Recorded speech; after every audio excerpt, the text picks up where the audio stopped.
الله من الشيطان الرجيم.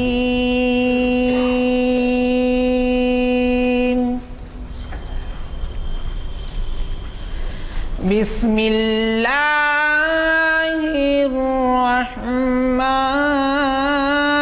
الرحيم.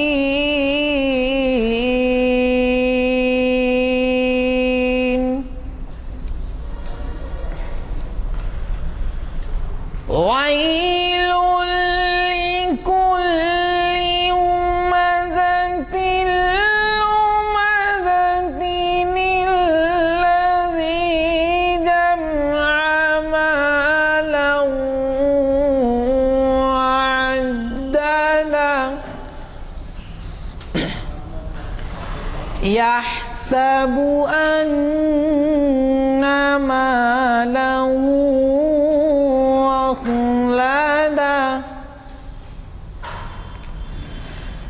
كلا لينبذن في الحطمة وما أدراك ما الحطمة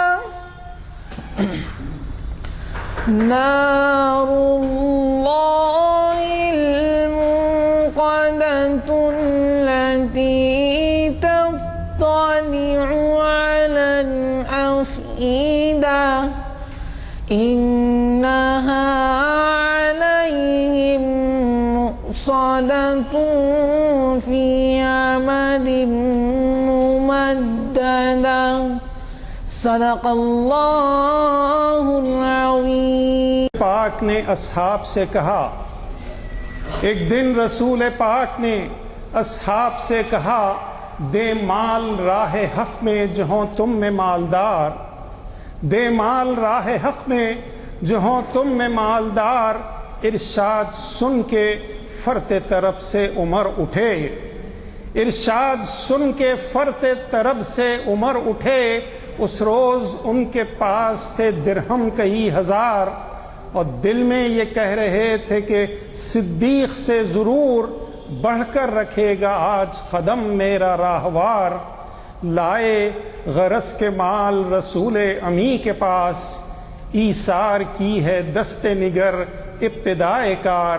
پوچھا حضور سرور عالم نے اے عمر، پوچھا حضور سرور عالم نے اے عمر، اے وہ کہ جوش حق سے تیرے دل کو ہے قرار.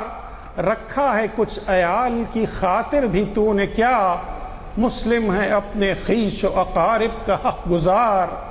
کی عرض نصف مال ہے فرزند و زن کا حق، کی عرض نصف مال ہے فرزند و زن کا حق. باقی جو ہے وہ ملت بیضا پہ ہے نثار. اتنے میں وہ رفیق نبوت بھی آ گیا، اتنے میں وہ رفیق نبوت بھی آ گیا، جس سے بنائے عشق و محبت ہے استوار. لے آیا اپنے ساتھ وہ مرد وفا سرشت، ہر چیز جس سے چشم جہاں میں ہو اعتبار. مل کے یمی وہ درہم و دینار و رخت و جنس، اسپِ خمر سمو شتر و خاطر و حمار. بولے حضور چاہیے فکر عیال بھی، بولے حضور چاہیے فکر عیال بھی. کہنے لگا وہ عشق و محبت کا رازدار، اے تجھ سے دیدے مہو انجم فروغ گیر، اے تجھ سے دیدے مہو انجم فروغ گیر. اے تیری ذات باعث تکوین روزگار. پروانے کو چراغ ہے بلبل کو پھول بس، پروانے کو چراغ ہے بلبل کو پھول بس. صدیق کے لیے ہے خدا کا رسول بس. یہ نظم نغمہ محمدی کے نام سے ہمارے آج کے جو اسپیکر ہیں ان کی پوسٹنگ کرنول پہ ہے، ممکن ہو آنے میں کچھ دیر ہو رہی ہو، تو ہم نے یہ خیال کیا کہ بھئی کچھ نہ کچھ طرح سے مصروف رکھا جائے آپ کو. تو آج ہمارے ڈاکٹر شمشاد حسین صاحب جو ایک مشہور سرجن ہیں، ابھی میں ان سے کہہ رہا تھا کہ آپ انسانوں کو چیر پھاڑ دیتے ہیں تو اب ہمارے دل پھاڑیے، تو وہ جو ہے کچھ لے کے آئے ہیں کلام، وہ کلام ہم نے گزارش کی ہے قاضی زین العابدین صاحب جو ہمارے پابندی سے آنے والے ایک سامع ہیں، وہ آپ کو وہ کلام سنائیں گے۔ یہ لوگ ایک نظم سانگ آف محمد کے نام سے دلفانگ گوئٹے نے، جو 1832 سے 1741 سے 1832 عیسوی کا شاعر گزرا ہے جرمن، اس نے ان خیالات کا اظہار کیا تھا۔ اس کا اردو ترجمہ مترجم جو ہے جناب شاہن الحق حقی، یہ بھی مرحوم ہو گئے ہیں، ہاں پاکستان، ہندوستانی پاکستانی، یہ حقی خاندان جو ہے مولانا ولی اللہ شاہ ولی اللہ کے خاندان کے فرد ہیں۔ اس کا انہوں نے ترجمہ کیا نغمہ محمدی کے نام سے۔ وہ پاکیزہ چشمہ جو اوج فلک سے چٹانوں پہ اترا، درخشاں ستارے کی تھی جوت جس کے بدن میں، صحابوں سے اوپر بلند آسماں میں پرافشاں ملائک کے چشمے نگہدار کے سائے سائے، چٹانوں کے آغوش میں عہد برنائی تک جو جولاں بنایا، چٹانوں سے نیچے اترتے اترتے وہ کتنے رنگا رنگ انگھڑ خدف ریزے دامان شفقت میں اپنے سمیٹے، بہت سے سسکتے ہوئے رینگتے سست کم مایا صوتوں کو چونکا تا للکارتا ساتھ لیتا ہوا خوش خرامہ چلا۔ بے نمود وادیاں جاگ اٹھیں لہلہانے لگی، بے نمو وادیاں جاگ اٹھیں لہلہانے لگی، جس طرف اس کا رخ پھر گیا اس کے فیض قدم سے بہار آ گئی۔ اس کے آگے ابھی اور صحرا بھی تھے، خشک نہریں بھی تھیں، اترے دریا بھی تھے، سب اسی سیلے جاں بخش کے منتظر، جوخ در جوخ پاس اس کے آنے لگے، شور آمد کا اس کی اٹھانے لگے، راہ بھر ساتھ ہم کو بھی لیتے چلو، کب سے تھیں بستیاں ہم کو جکڑے ہوئے، راہ روکے ہوئے پاؤں پکڑے ہوئے، یاد آتا ہے مسکن پرانا ہمیں، آسمانوں کی جانب ہے جانا ہمیں، ورنہ یوں ہی نشیبوں میں دھس جائیں گے، جال میں اس زمینوں کی پھنس جائیں گے، اپنی منزل وہی آسمانوں میں ہے، گرد آلود ہیں پاک کر دے ہمیں، ہم آغوش افلاک کر دے ہمیں، وہ رواں اب بھی ہے، گھر جاتے رہے، اس کے دم سے سبھی فیض پاتے رہے، اس کے ہر موڑ پر ایک دنیا نئی، ہر قدم پر طلوع ایک فردہ نئی، خسر ابھرا کیے خواب ہوتے گئے، کتنے منظر تہے آب ہوتے گئے، شاہ اور شاہیاں خواب ہوتی گئیں، عظمتیں کتنی نایاب ہوتی گئیں، ہے وہ رحمت کا دھارا مسلسل رواں، از فلک تا زمیں، از زمیں تا فلک، از ازل تا ابد جاوداں بے کراں، دشت و در گلشنو گل سے بے واسطہ، فیض یاب اس سے کل اور خود کل سے بے واسطہ۔ گزارش کروں گا رؤوف صاحب سے کہ وہ آج کے ہمارے مخرج صاحب اور عنوان کا تعارف کروائیں۔ البتہ ایک اعلان ذرا اہم ہے، ذرا ضروری سن لیجیے آپ۔ ہم وقتاً فوقتاً یعنی وقفے سے کچھ حضرات مل کر اہم مقامات کے شہر کے جو ہوتے ہیں ان کے معائنے کے لیے جاتے ہیں، وزٹس کرتے ہیں اور معلومات حاصل کرتے ہیں، اس سے استفادہ کرتے ہیں۔ چنانچہ وہ لمبی فہرست ہے، میں کیا سناؤں کہاں کہاں گئے تھے۔ کل جو ہے اس میں شریک ہوتے ہیں جو لوگ، وہ ہمارے مارننگ واکرز ہوتے ہیں اور یہ محفل کے لوگ ہوتے ہیں اور سوئمنگ پول کے لوگ ہوتے ہیں، کچھ اور بھی لوگ ہوتے ہیں۔ تو کل 10:30 بجے یہاں سے طور بیت المال جا رہے ہیں، اگر کسی کے پاس سواری نہیں ہو تو الگ۔ میں رؤوف حسین حسب خواہش جناب غلام یزدانی صاحب، کنوینر محافل جامع مسجد عالیہ گن فاؤنڈری، آپ کی خدمت میں آج کا عنوان اور مقرر صاحب کا تعارف پیش کر رہا ہوں۔ آپ جناب سید مقرب حسینی صاحب سے بخوبی واقف ہیں. انہوں نے ہماری کئی نشستوں کو اہم عنوانات سے مخاطب کیا ہے. موصوف آج اپنے خود کے تجویز کردہ عنوان اقبال اور فلسفی گوئٹے سے استفادے کا موقع دے رہے ہیں. ہماری آج کی یہ 698ویں نشست جامع مسجد عالیہ گن فاؤنڈری کے کانفرنس ہال میں منعقد ہو رہی ہے. حافظ و قاری محمد عرفان احمد صاحب کے خوش الہان قرأت کلام پاک سے اس کا آغاز ہوا. میں جناب مقرب حسینی صاحب سے گزارش کرتا ہوں کہ وہ شینشین پر تشریف لائیں اور ہمیں اپنے خطاب سے سرفراز فرمائیں. الشیطان الرجیم. بسم اللہ الرحمن الرحیم. نحمدہ و نصلی علی رسولہ الکریم. محترم المقام غلام یزدانی صاحب، جناب معین الدین حسینی صاحب، بزرگان ملت اور اقبال کے شاہین زادوں،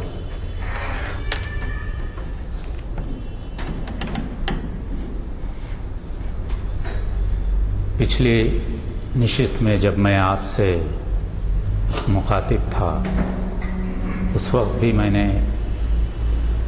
اقبال اور دیگر یورپی فلسفیوں کے تعلق سے گفتگو کی تھی جو نامکمل رہی،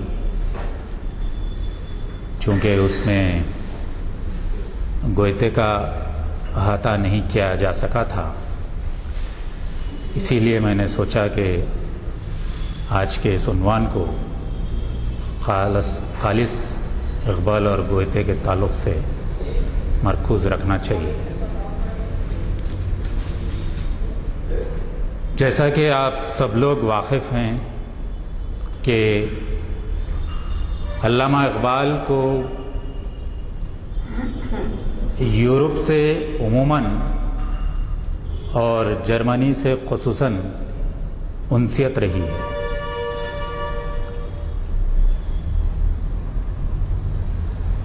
جرمنی کے وہ اتنے شیدائی تھے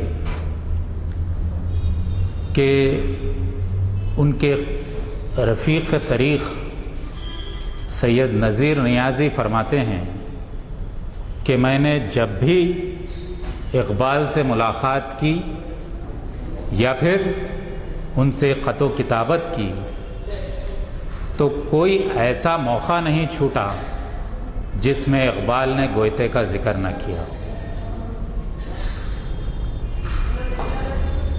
تو اقبال کی جرمنی سے یہ انسیت، گوئتے سے یہ لگاؤ بہت دعوت فکر دیتا ہے مشرق کے فلسفیوں کو، مشرق کے ریسرچ اسکالرز کو، مشرق کے اقبالیات کے طالب علموں کو.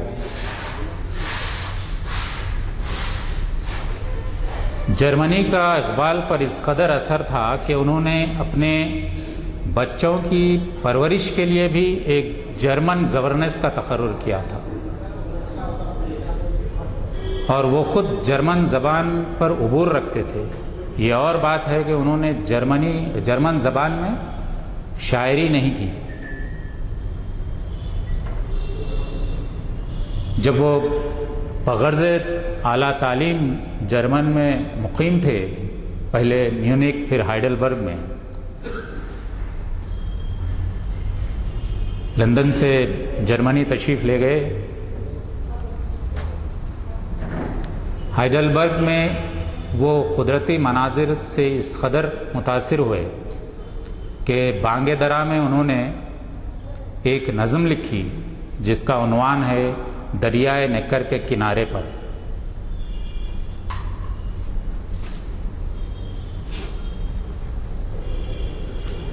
ہائیڈلبرگ کی جو خوبصورتی تھی وہ آخر وقت تک اقبال کو یاد آتی رہی، جس کا ذکر انہوں نے بانگے درا میں بھی کیا اور اپنی استاد ایک تھی وہ پروفیسر غالباً ویگناساٹ، جن کو وہ خطوط کے ذریعے وہ ٹچ میں تھے، جس میں بھی انہوں نے ان کا شکریہ ادا کیا کہ ان کی بدولت وہ گوئتے سے متعارف ہوئیں۔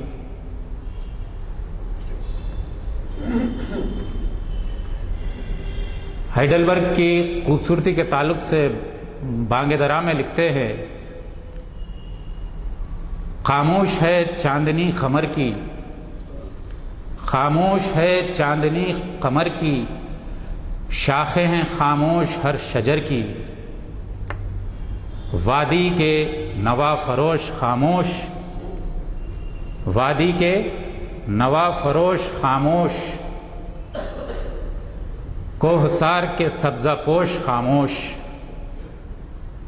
خاموش ہیں کوہ دشت و دریا، خاموش ہیں کوہ دشت و دریا،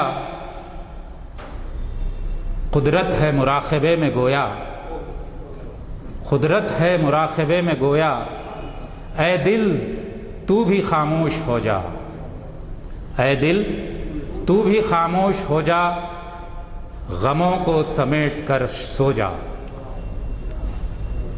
تو اس طریقے سے انہوں نے ہائیڈلبرگ کی جو منظر کشی بانگ درا میں پیش کی ہے، اس سے اقبال کی دلی وابستگی ظاہر ہوتی ہے جرمنی سے، وہاں کے خوبصورت مناظر سے، اور متواتر وہ خطوط لکھتے رہے وہاں کے رفقا کو، وہاں کے اساتذہ کو، اور وہ بار بار کہتے تھے کہ my body is here, my thoughts are in Germany, میرا جسم یہاں ہے لیکن میرے افکار جرمنی میں ہیں۔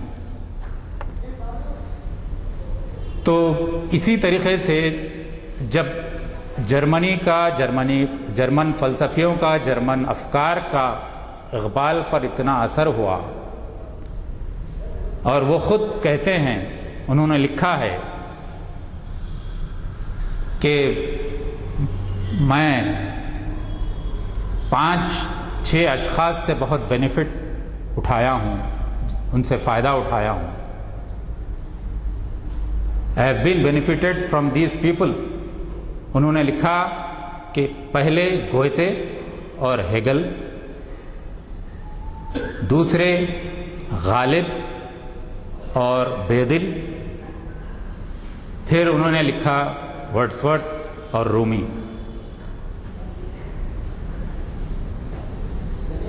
اگر آپ ان 6 شخصیتوں کا اقبال کے کلام پر یا اقبال کی شخصیت پر اثر کیا پڑا، اس کا انالائسس کریں گے تو دیکھیں گے کہ اقبال نے کس دیانتداری سے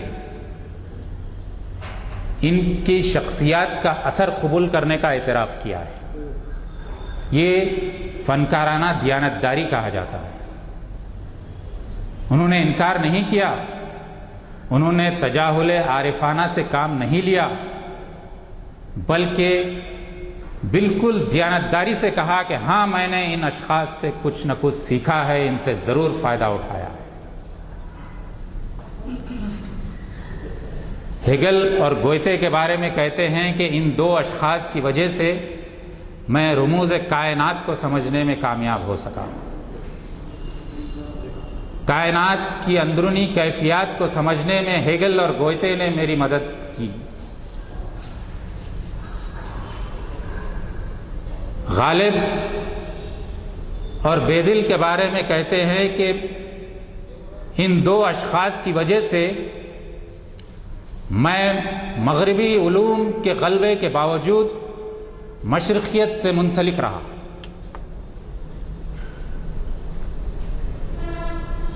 غالب اور عبد القادر بیدل کی وجہ سے میں مشرقیت کو چھوڑ نہیں پایا۔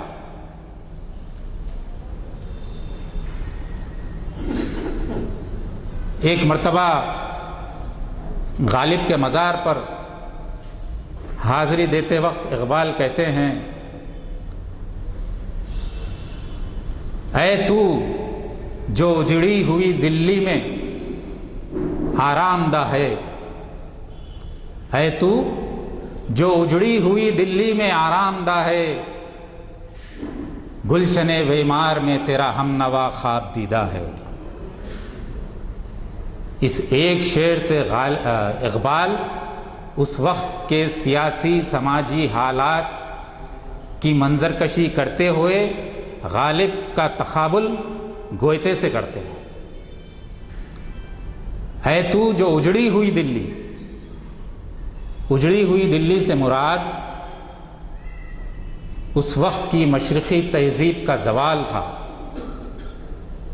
ہر طرف افراتفری کا عالم تھا، اور غالب کی مزار ایک سمبل تھی اس امپائر کے ڈکلائن کی، ایک سمبل تھی وہ، جس کو انہوں نے پیش کیا اور اس کا تقابل کیا گلشن ویمار کے ہمنوا، یعنی گوئتے کا مزار بھی جرمنی میں ہے لیکن وہ گلشن ویمار سے اس کی تعبیر کی، کیونکہ اس وقت یورپ پھل پھول رہا تھا اور خیالات غالب اور گوئتے کے یکسانیت تھے، لیکن یہ وہ اجڑی ہوئی دلی میں آرام کر رہے ہیں اور وہ گلشن ویمار میں آرام کر رہے ہیں۔ یہ بہت ہی معنی خیز تقابل غالب اور گوئتے کے بیچ اقبال نے پیش کیا۔ اور پھر جلال الدین رومی اور ورڈزورتھ کے بارے میں کہتے ہیں کہ ان دو شخصیتوں کی وجہ سے میں انکار کی منزل سے واپس لوٹا۔ ان دو شخصیتوں کی وجہ سے میں مٹیریلزم کے غلبے سے باہر نکل سکا، مادہ پرستی کے کلچس سے باہر نکل سکا۔ تو اس دیانتداری سے اقبال نے اپنے محسنوں کا شکریہ ادا کیا۔ یہ بہت بڑی بات ہے۔ آج چھوٹے سے چھوٹا آتھر یا شاعر نخالی کرتا ہے لیکن اس کی یہ دریا دلی نہیں ہوتی، اس کا یہ وسیع النظری نہیں ہوتی کہ وہ اس کے اوریجن کو پیش کر سکے یا اس کے استاد کا محسن ہو سکے۔ تو یہ اقبال کا بہت بڑا کارنامہ ہے کہ انہوں نے فنکارانہ دیانتداری کو من و عن پیش کیا۔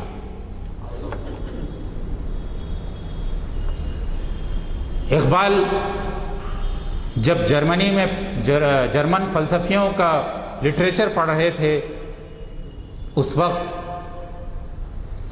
گوئتے کی فاسٹ کا توتی بول رہا تھا۔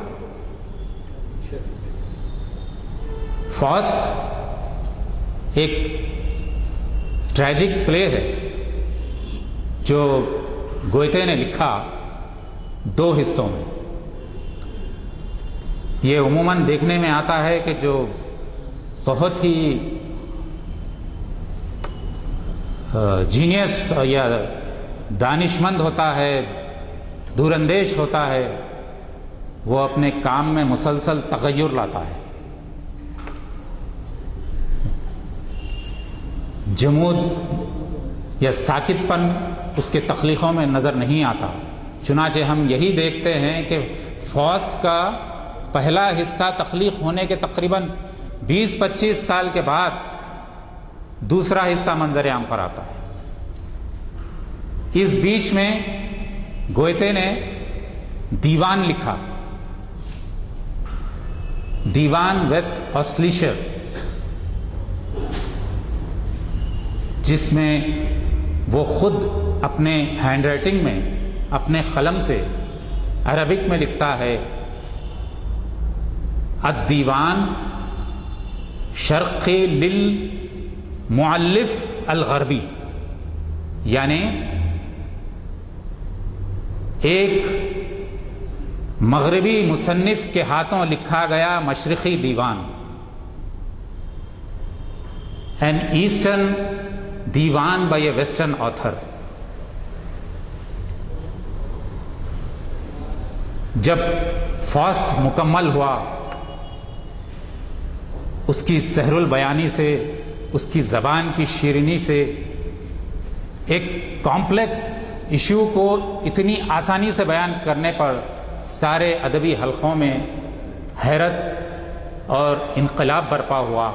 چنانچہ فاسٹ نے وہ شہرت پائی اور جرمن لٹریچر کو وہ یعنی مقام عطا کیا جو انگریزی ادب آج تک اس کا مقابلہ کرنے سے قاصر ہے. علامہ اقبال فاسٹ سے اس قدر متاثر ہوئے کہ انہوں نے پیام مشرق میں جلال الدین رومی اور گوئتے کی ملاقات کا ایک منظر پیش کیا. جنت میں رومی اور گوئتے کی ملاقات کروائی اور گوئتے جلال الدین رومی کو اپنی فاسٹ سنا رہے ہیں.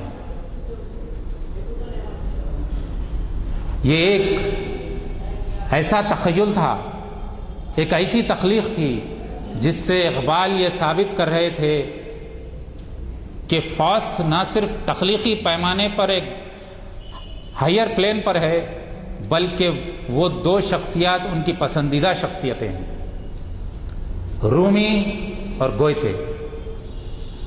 رومی فاسٹ سننے کے بعد کہتے ہیں کہ گوئتے تو دانائے راز ہے، تو نے کائنات کی حقیقت کو سمجھا ہے. حیرت ہے کہ اس سادے سیدھے ڈرامے میں، ٹریجیکل پلے میں تو نے کائنات کے تمام پہلوؤں کو اجاگر کیا. یہ جلال الدین رومی کہتے ہیں جسے اقبال نے پیام مشرق میں پیش کیا. فرق دیکھیے، فاسٹ لکھا گیا 1813 میں شروع ہوا، 1829 میں اس کو تکمیل کیا گیا اور اقبال تقریباً 100 سال کے بعد اس کا جواب پیام مشرق میں دیتے ہیں. پیام مشرق دراصل گوئتے کی دیوان کا مشرق کی جانب سے جواب ہے جو اقبال نے پیش کیا.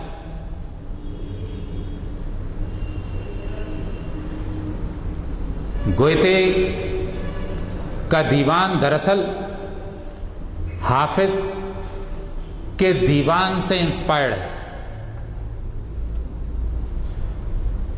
اسی لیے اقبال کہتے ہیں کہ گوئتے مخروض ہے کس کا؟ حافظ کا. گوئتے مخروض ہے کس کا؟ شیخ سعدی علیہ رحمہ کا. گوئتے مخروض ہے فردوسی کا. گوئتے مخروض ہے ان تمام عطار کا. تو اقبال گوئتے کو مشرقی رنگ دے کر پیش کرتے ہیں. اس طریقے سے گوئتے کی جو فاسٹ ہے وہ ایک مکمل تخلیق کے روپ میں، ایک جامع تخلیق کے روپ میں اقبال نے پیام مشرق میں پیش کیا اور دیوان گوئتے کا جواب مشرق کی طرف سے پیام مشرق میں پیش کیا. اگر اقبال کی تمام تخلیقات کا ہم جائزہ لیں تو پیام مشرق میں سمجھتا ہوں ان کی تخلیقات میں ایک پینیکل کی شکل میں ہمارے سامنے آتی ہے. معراج ہے تخلیقات میں پیام مشرق.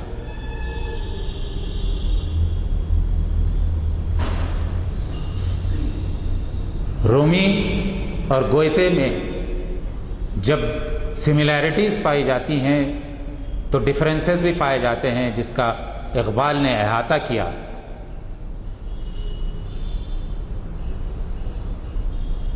بہت سارے فلسفی، چاہے وہ یونان کے فلسفی ہوں، چاہے یورپ کے فلسفی ہوں، چاہے مصر کے فلسفی ہوں، سب نے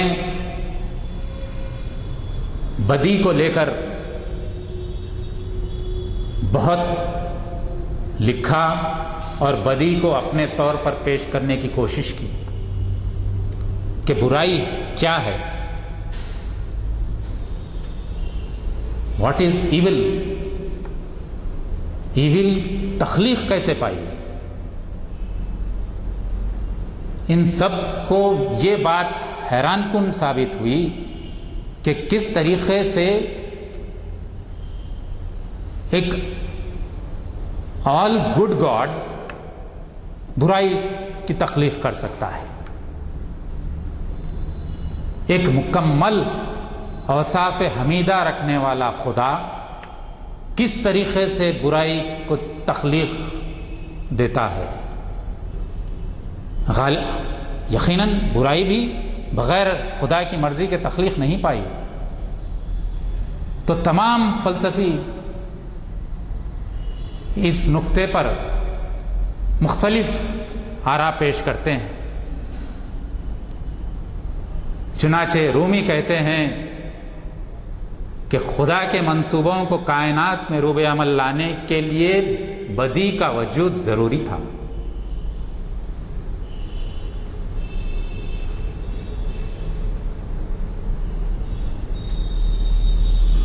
گوئتے کہتا ہے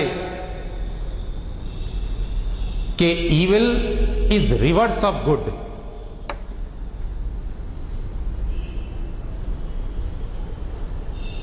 اور اقبال کہتے ہیں کہ بدی اور نیکی ساتھ ساتھ چلتے ہیں، یہ سلسلہ ازل سے ہے اور ابد تک رہے گا۔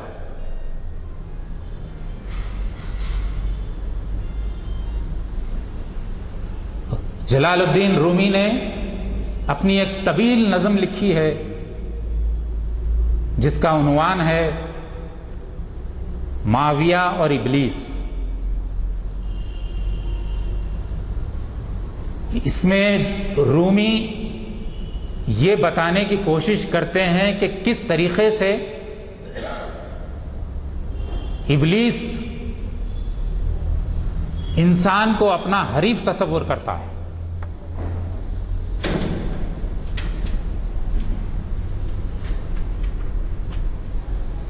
بدی کو جلال الدین رومی ابلیس کہتے ہیں، بدی کو گوئتے میفستو کہتا ہے، بدی اور برائی کو اقبال شیطان کہتے ہیں۔ ابلیس کا ذکر جلال الدین رومی نے معاویہ اور ابلیس نامی طویل نظم میں کیا،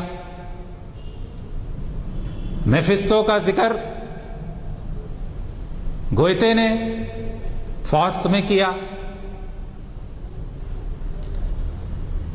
شیطان کے تعلق سے اقبال کی بارہا نظمیں موجود ہیں، پیام مشرق میں ہیں، بانگ درا میں ہیں، بال جبریل میں ہیں۔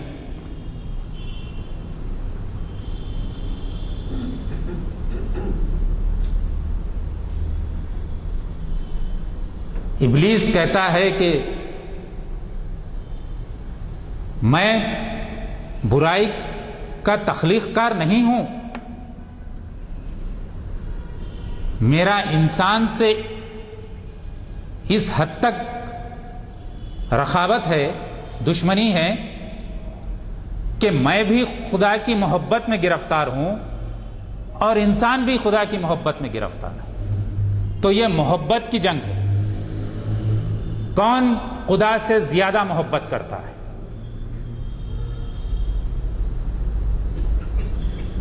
تو رومی کہتے ہیں کہ جب تیرے پاس دل ہی نہیں ہے تو تیرے دل میں محبت کے جذبات کیسے پیدا ہو سکتے ہیں۔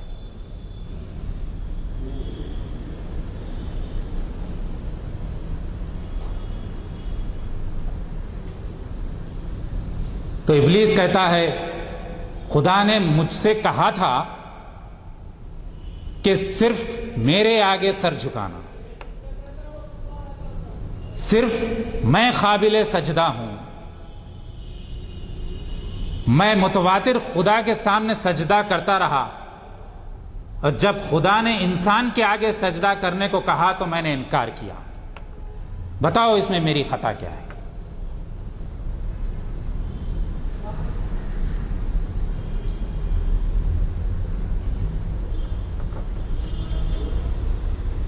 گوئتے کہتے ہیں کہ میفسٹو فاسٹ کو بار بار بھڑکا رہا تھا، ورغلا رہا تھا، اسے نہیلزم کے طرف اٹریکٹ کر رہا تھا، خدا کے وجود سے انکار کی منزل کی طرف لے جا رہا تھا۔ ایسے میں فاسٹ نے، جو اقبال کے پلے کا مرکزی کردار ہے، آخر میں میفسٹو پر غالب آتا ہے اور میفسٹو کو شکست ہوتی ہے۔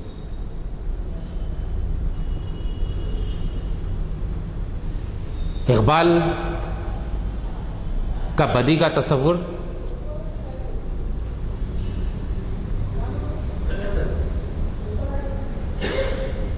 اقبال کہتے ہیں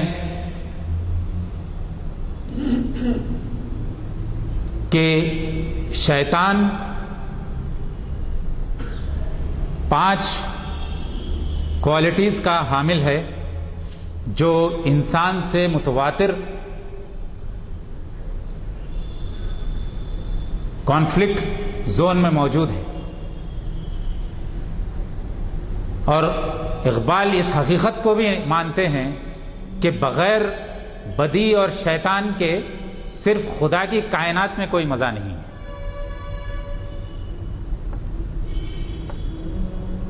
پیام مشرق میں کہتے ہیں، میں کیا کروں اس کائنات کا جس میں صرف خدا ہی خدا ہے اور بدی کو ورغلانے کے لیے شیطان موجود نہیں ہے۔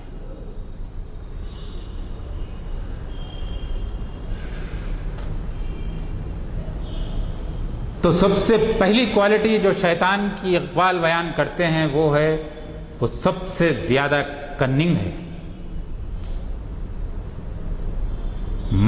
مکار ہے، عیار ہے، چالاک ہے، اور ان سب سے بڑھ کر منصوبہ ساز ہے۔ آپ دیکھیے کسی بھی کام کو انجام دینے کے لیے منصوبہ بندی کا کتنا اہم رول ہوتا ہے۔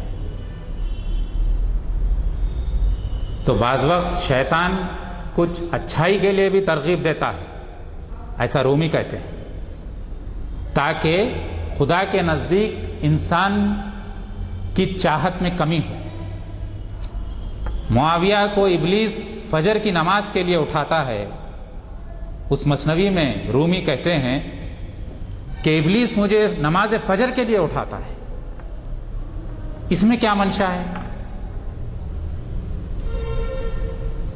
دراصل منشا یہ ہے کہ معاویہ اگر نماز فجر قطع ہونے کے بعد توبہ اور استغفار کرے گا تو پھر اسے زیادہ خدا کے نزدیک قرب اور حب خداوندی نصیب ہوگا۔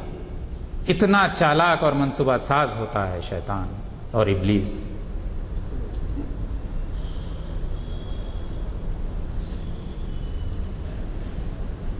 دوسری کیفیت جو اقبال بیان کرتے ہیں، جس کا گوئتے نے بھی فاسٹ میں تذکرہ کیا ہے میفسٹو کے نام سے، وہ ہے انانیت۔ شیطان کہتا ہے خدا سے کہ اے خدا، تیری پہچان مجھ سے ہے، تیری کبریائی کی دلالت میں پیش کرتا ہوں۔ اگر صرف سچائی ہوتی تو سچائی کی کوئی پہچان نہ ہوتی، کیونکہ برائی موجود ہے اس لیے سچائی کی پہچان ہے، کیونکہ میں موجود ہوں اس لیے تو موجود ہے۔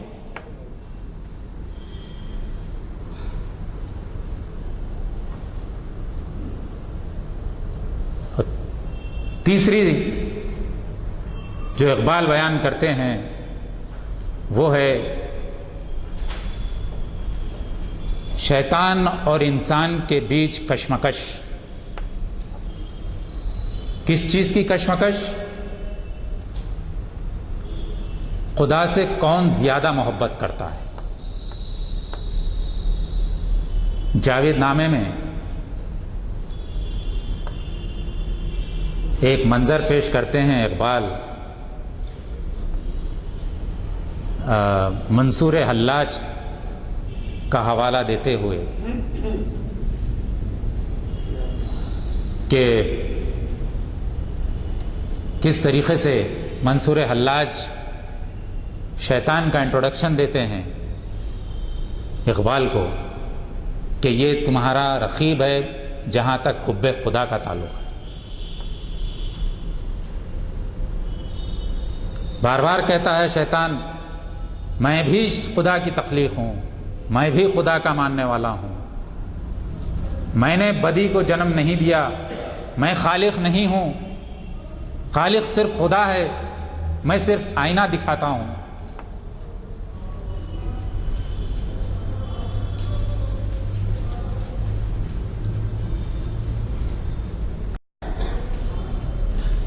پھر ایک مقام پر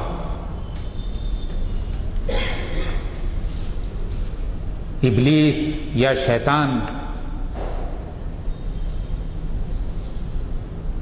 انسان کا مذاق اڑاتا ہے, انسان کی نادانی کا, انسان کی بے وقوفیوں کا, انسان کی غیر دانشمندانہ حرکات کا, انسان کے لاشعوری پن کا, اگنورنس کا. اور شکوہ کس سے کرتا ہے؟ خدا سے کرتا ہے کہ تو نے یہ میرے مد مقابل کس کو پیش کیا, میری صفات کہاں؟ اور یہ انسان نہ تو اسے کچھ معلومات ہے, نہ یہ کائنات کے رموز راز جانتا ہے. میں تیرا سب سے پہلا عاشق ہوں, میں جانتا ہوں یہ کائنات کے بارے میں. انسان کیا جانتا ہے؟ شکایت کرتا ہے. جس طریقے سے دو اگر انیکولز میں میچ ہوتا ہے تو دلچسپی نہیں رہتی, مقابلے میں اگر دو ٹکر کے پلیئرز ہوں یا ٹیمیں ہوں تو دلچسپ مقابلہ ہوتا ہے. تو یہ کہتا ہے کہ میں بہت ہی آل نوئنگ ہوں, یہ انسان سے میرا مقابلہ نہیں ہے, مجھے مزہ نہیں آ رہا ہے اس مقابلے میں.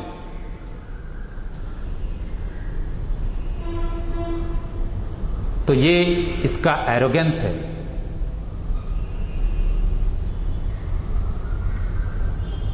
اور پھر یہ ایروگنس اس کو ایک ایسی شکل اختیار کرنے پر مجبور کرتا ہے جب وہ یہ دکھاتا ہے کہ خدا کے محبت کرنے میں جن و ملائک انسان میں وہ سب سے آگے ہے, اور آدم کو نہ سجدہ کرنا صرف ایک خطا اس نے کی, جبکہ انسان ہزاروں خطائیں کرتا ہے اور پھر وہ بھی حب خدا کا دعوے دار. شیطان نے صرف ایک خطا کی تھی. کیا خطا تھی اس کی؟ صرف اس نے آدم کو سجدہ نہیں کیا تھا. وہ بار بار خدا کو کہتا ہے میری ایک خطا پر تو نے اتنی مجھے سزا دی, اور انسان اتنی خطائیں کرتا ہے.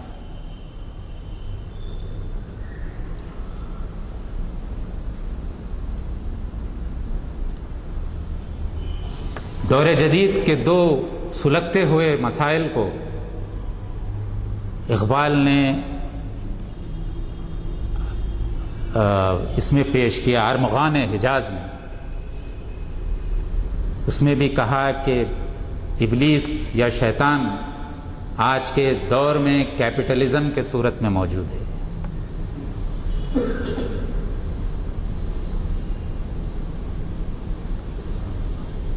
سرمایہ دارانہ نظام کو وہ شیطانی حرکت قرار دیتے ہیں,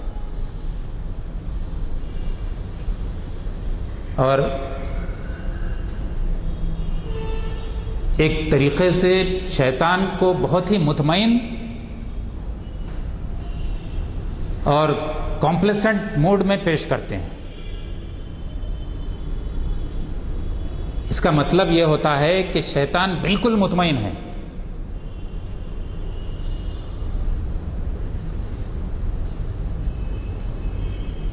آنے والے دور کے تعلق سے کافی مطمئن ہے اور کہتا ہے کہ یہ کمیونزم میرا کچھ نہیں بگاڑ سکتا. 65-70 سال پہلے اقبال نے پیشن گوئی کی تھی کہ کمیونزم کیپٹلزم کا کچھ نہیں بگاڑ سکتا. آج کمیونسٹ کنٹریز کے پرخچے اڑ گئے. ارے وہی لوگ جو لینن اور اسٹالن کے اسٹیچوز بنا کر ان کی واہ واہ کرتے تھے، ان کے اسٹیچوز کو گرا کر اس پر رقص کرنے لگے. اقبال کی دوراندیشی، اقبال کا حکیمانہ انداز، اقبال کی فراست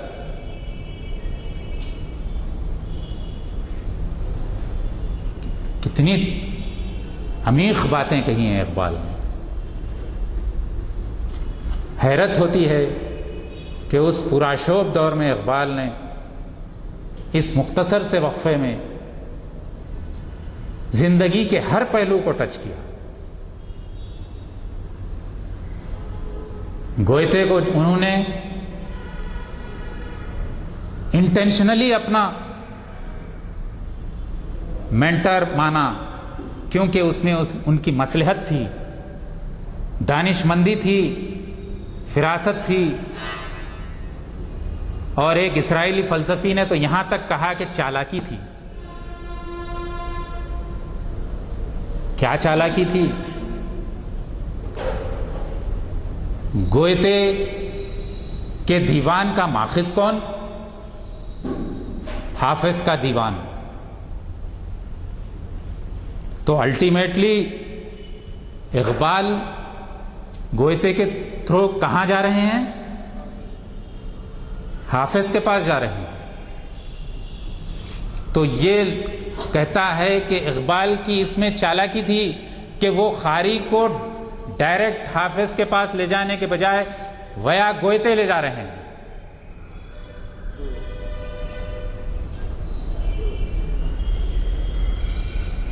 اتنی دانش مندی. ارے ہزاروں سلام ان کی دانش مندی کو. میں نے اپنی پہلی یا دوسری نشست میں کہا تھا کہ اقبال کا جو اردو ادب پر احسان ہے وہ یہ ہے کہ غزل کو انہوں نے آفاقیت عطا کی تھی.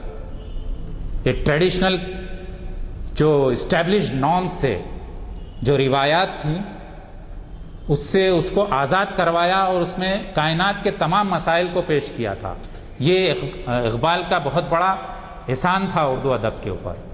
اسی طریقے سے میں نے بعد کی نشست میں کہا تھا کہ اسلامی الہیات کو جدید طرز پر پیش کرنا اقبال کا دوسرا بڑا کارنامہ تھا. اور آج میں اقبال کا تیسرا بڑا کارنامہ آپ کو پیش کرتا ہوں. وہ یہ ہے کہ انہوں نے اردو ادب کو شیکسپیئر کے قریب ہونے سے روکا.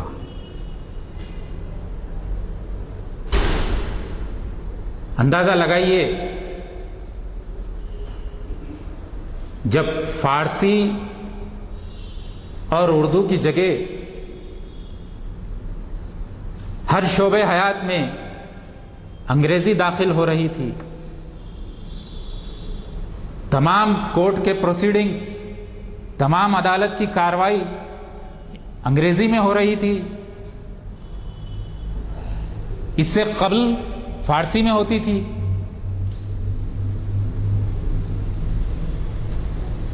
تمام لیجسلیٹو ورک انگلش میں ہونے لگا. یونیورسٹیز میں curriculum according to English literature create کیا جانے لگا، پوسٹ آفیسز میں انگریزی آئی، لیکن آپ مجھے بتائیے کہ اردو ادب کس طریقے سے محفوظ رہ سکتا تھا انگریزی ادب کے غلبے سے اس ماحول میں؟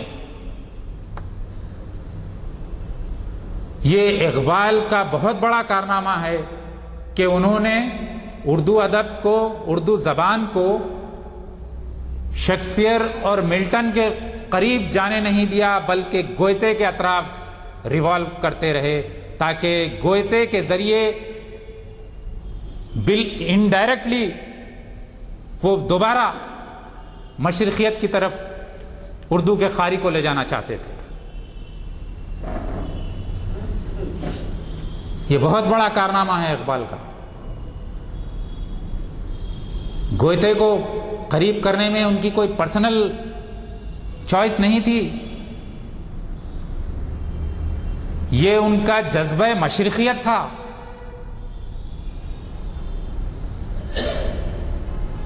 ان کو معلوم تھا کہ گوئتے واز اے کور اورینٹلسٹ، گوئتے کی رگ رگ میں مشرقیت کے لٹریچر کا غلبہ تھا، چونکہ وہ بنیادی طور پر حافظ کے دیوان سے متاثر تھا۔ تو اقبال نے غنیمت جانا، جس طریقے سے ایک جوہری ایک پتھر کو اٹھاتا ہے اور ہیرا تراشتا ہے، اقبال نے مشرق والوں کو گوئتے کا تحفہ دیا، تاکہ اگر وہ مغربی مفکر کو پڑھیں بھی، مغربی افکار کے غلبے میں آئیں بھی، تو الٹیمیٹلی وہ سعدی تک پہنچیں، حافظ تک پہنچیں، فردوسی تک پہنچیں، عطار تک پہنچیں، رومی تک پہنچیں۔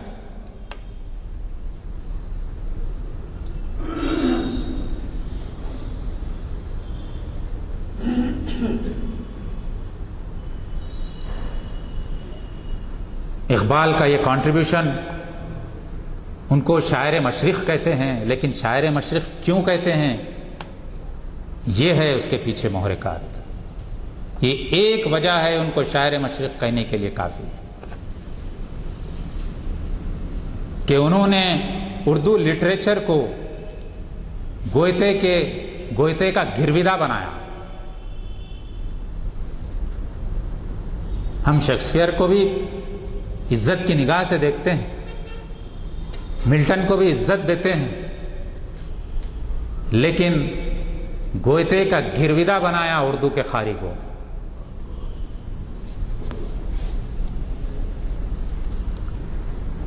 تو اس طریقے سے کافی پہلو ہیں گوئتے اور اقبال کے، کئی ابھی نکات ہیں جن پر بات کی جا سکتی ہے۔ میں سمجھتا ہوں کہ علامہ اقبال کو خراج عقیدت پیش کرنے کے لیے گوئتے کی تعلیمات کو بھی جتنا عام کیا جائے، میں سمجھتا ہوں کہ اقبالیات کی اتنی ہی خدمت ہوگی، اور اقبال اور اقبالیات کو سراہنے کے لیے گوئتے کا سہارا لینا میں کوئی قباحت میں نہیں محسوس کرتا۔